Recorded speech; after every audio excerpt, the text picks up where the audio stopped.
Good morning.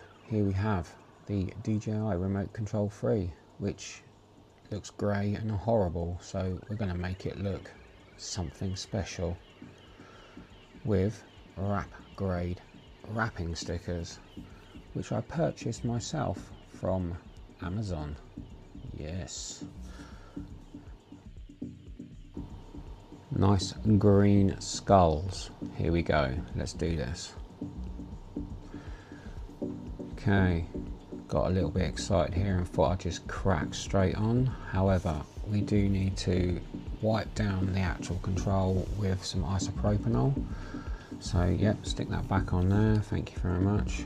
Grab the isopropanol, give it a wipe off. Got to get all those greasy fingerprints and stuff all off of it, otherwise the stuff won't stick very well. Well, it will, but you're meant to do this, so I'm doing it. There we go. Give it a wipe. Lovely, lovely.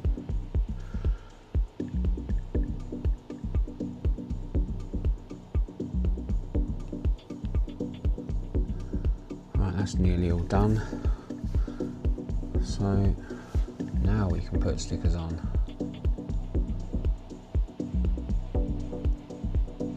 Yes, we used isopropanol alcohol.